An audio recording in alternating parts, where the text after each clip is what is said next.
Good morning to all of you. Welcome to Legal Matters by Sai బాబు సుంకర. ఈ వీడియోలో మరలా మనం ఇంకొకసారి కంటెంప్ట్ ఆఫ్ ది కోర్ట్ గురించి తెలుసుకోవాలి. మొన్న అంటే బుధవారం నాడు గౌరవనీయ చీఫ్ జస్టిస్ ఆఫ్ ఇండియా వారి కోర్టు, సుప్రీం కోర్టు, దాన్ని కోర్ట్ హాల్ నెంబర్ 1 అంటారు. ఫస్ట్ కోర్టులోనే సిజేఐ వారి బెంచ్ అంతా కూర్చుని ఉంటారు ఎక్కువ ఫస్ట్ కోర్టులోనే.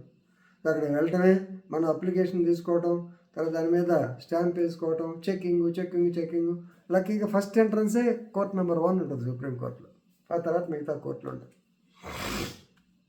కోర్ట్ నెంబర్ 1లో ఒక లాయర్ అడ్వకేట్ ఆన్ రికార్డ్, ఆయన ఆర్గ్యూ చేస్తూ ఉన్నాడు ఒక విషయంలో.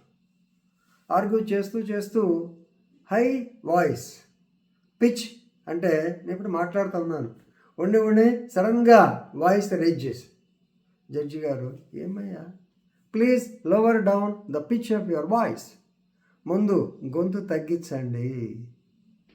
అంటే గొంతు పెంచితే, గట్టిగా మాట్లాడితే కోర్టు భయపడుద్ది అనుకున్నారా?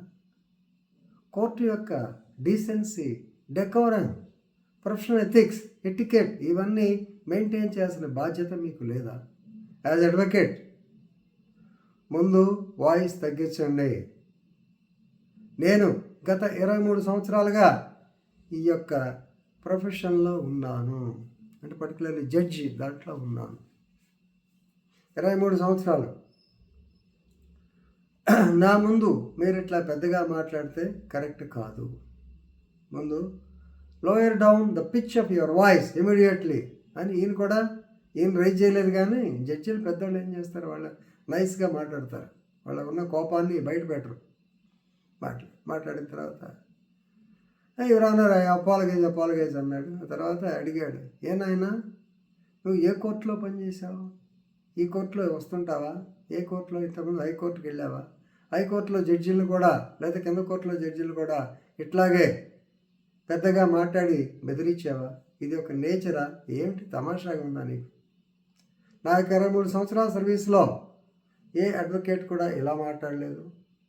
నో డౌట్ చాలా బాధలు ఉంటాయి. క్లయింట్ తరపున మనం చాలా వాదించాలి, తప్పులేదు. వాదించే పద్ధతి ఉంది, వాదించే విధానం ఉంది. కోర్టు యొక్క ఎటికెట్, కోర్టు యొక్క ఎథిక్స్ ఉన్నాయి, లీగల్ ఎథిక్స్ ఉన్నాయి. అందుకనే rule number 2 professional standards behaviour ప్యాటర్న్లో బార్ కౌన్సిల్ ఆఫ్ ఇండియా మనకు చెప్పింది. రూల్ నెంబర్ 2లో always have a respectful attitude towards the court. Court మీద గౌరవం ఉంచండి. కోర్టులో ఎలా మాట్లాడాలో నేర్చుకోండి. ఏది పడితే అది మాట్లాడకండి. నువ్వు నా ముందే ఇట్లా మాట్లాడావు, మిగతా జడ్జి నువ్వేదో లెక్క చేస్తావు అన్నట్టుగా మాట్లాడి, నువ్వు వాయిస్ తగ్గించకపోతే get out of my court, I will ask you to get removed from the court. ఇంతకుముందు వీడియోలో చూసాం కదా, ఎప్పుడు కోర్టు మార్షల్ పక్కనే ఉంటారు. సో వారితో చెప్పి ఇతన్ని బయటికి పెట్టేయచ్చు.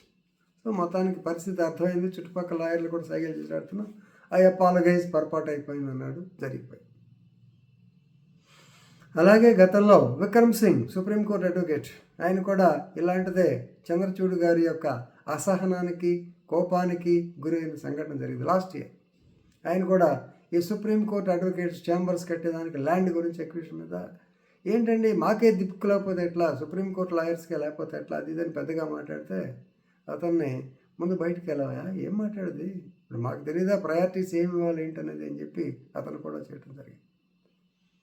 కాబట్టి ఈ విషయంలో చీఫ్ జస్టిస్ ఆఫ్ ఇండియా మందలించారంటే ఆ లాయర్ గారి పేరు చెప్పడం బాగోదు. ఎంత ఇబ్బందికరంగా ఉంటుందో మీరు ఆలోచించండి. ఒకటి మనం గుర్తుపెట్టుకోవాలి, మన క్లయింట్ కోసం ఖచ్చితంగా పోరాడాలి. తప్పు అయినా రైట్ అయినా సరే పోరాడాలి. కోర్టు ఇష్టం, తప్పు అంటదో అంటే జడ్జిమెంట్ ఎటు వస్తాడు, అప్పటి వరకు ఫ్యాక్ట్స్ మనం చెప్పాలి. కానీ చెప్పే విధానం ఏంటి? అందుకనే మీకు కోర్టు అబ్జర్వేషన్ అప్పుడు చెప్తుంటారు, you have to observe the body language of the advocates and of the judge also. అతను కోపంతో ఉన్నాడా, రిసీవింగ్ మోడ్లో ఉన్నాడా, ఒకటి జడ్జి గారిని తెలుసుకోవాలి. మనం మాట్లాడే విధానంలో ఏ మాట ఎప్పుడు వాడాలి అనేటువంటి తెలుసుకోవాలి. అయితే చాలా కష్టం.